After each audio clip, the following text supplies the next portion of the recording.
Čágo lidi, my vás tentokrát vítáme z Guatemaly, kde zase čekáme na tornádo, ale jelikož žádný nepřišlo, natáčíme vlog. Takže čau lidi, já jsem Duny a se mnou je tu můj kolega Zajíc, Ahoj, který má pro vás pár důležitých informací.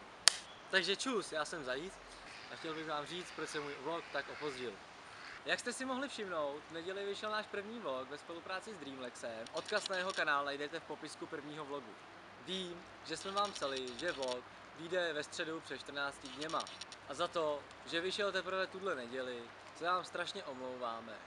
Určitě vám neuniklo, že vlog byl v horší kvalitě, ale za to může prostě program, kde stříhám videa a něco jsem tam omylem nastavil, buď já nebo můj brácha, nevím. A prostě celková kvalita uloženého videa potom byla úplně hovno. Dále bych vám chtěl říct další důvody, proč se video opozdilo. Za prvý, prostě jsem neměl čas. Za druhý, fakt jsem měl na prd nastavený program na stříhání videa. Opravdu nevím, jestli se mi v tom hrával bratr nebo kdo, ale fakt mi to nešlo, takže jsem ho musel celý přenastavit znova. Nebojte, poučím se a koupím si jiný. Za třetí jsem prostě neměl náladu na stříhání videa, ale protože jsem slíbil, že vyjde, tak jsem se do toho dal a přes blbou náladu jsem to stejně sestříhal. Bohužel z toho vzniklo to, co z toho vzniklo. Všude jsou kachny a už mě strašně serou. Oni se tady snad rozmnožujou. Jak jste si mohli všimnout, vyšel náš první mobilní vlog. Vlastně tenhle vlog je o tom, že máme aktuální myšlenku, kterou vám potřebujeme sdělit, tak ji okamžitě natočíme na to, co je po ruce. A ještě ten den v nesestříhané verzi prostě vyjde na náš kanál. Dále jsem vám chtěl říct, že náš harmonogram asi trošku překopeme.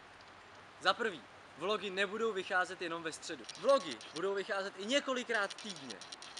Ovšem, když na to bude nálada, čas, když se sejdeme já a Duny, a nebo když mě nebo Dunyho konkrétně něco napadne, co vám budeme potřebovat říct, tak buď uděláme normální solo vlog, a nebo uděláme rychlej mobilní vlog.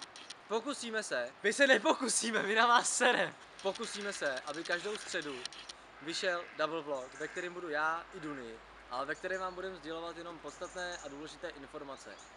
Za druhý, nevím, co bych řekl dál. Nesměj se! To je kráva, tyvo. Chtěl bych se omluvit, že v neděli nevyšly nedělní blbiny, protože jsem musel sestříhat ten první vlog, který sice za nic nestál, ale my jsme vám to slíbili, tak jsem ho potřeboval vydat. Jak to bude s Dunyho let's playema, to už vám řekne sám autor. Takže s mýma let's playema to bude následovně. Za prvý, asi nebudou vycházet tak pravidelně, jak jsem si myslel, ale o každém let's play vás budu předem informovat na Facebooku. Nebo v mobilním vlogu. Mám problémy s počítačem. Problémy drž hubu, vole, já vím. Takže za druhý, mám problémy s počítačem, a to takový.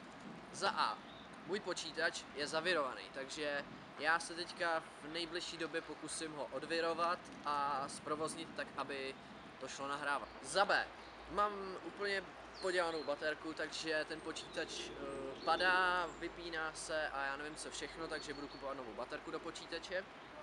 A za C takový, že prostě když zapnu hru a zapnu nahrávání, tak se mi ta hra prostě laguje jako kráva a já to nemůžu nahrát, protože se na to nemůžu koukat. A další let's play by měl vyjít někdy v nejbližší době a budu vás o tom informovat na Facebooku na stránce Duny a Zajíc.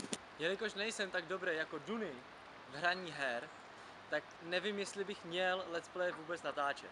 Ale možná budu natáčet let's play ze hry Zombie Tsunami, Hill Climb Racing a podobných her na Android.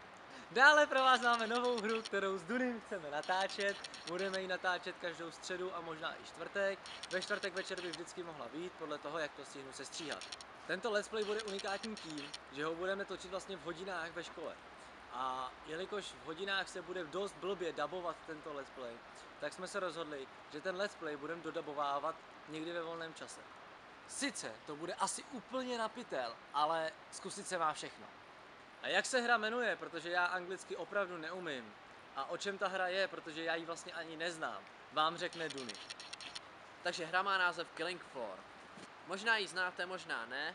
V té hře jde o to, že musíte se spoluhráčem zabít určitý počet zombíků a všech možných potvor, ale to se dozvíte všechno v prvním let's play z téhle hry. Budeme vás o tom informovat na Facebooku. Ovšem vás budeme informovat na Facebooku.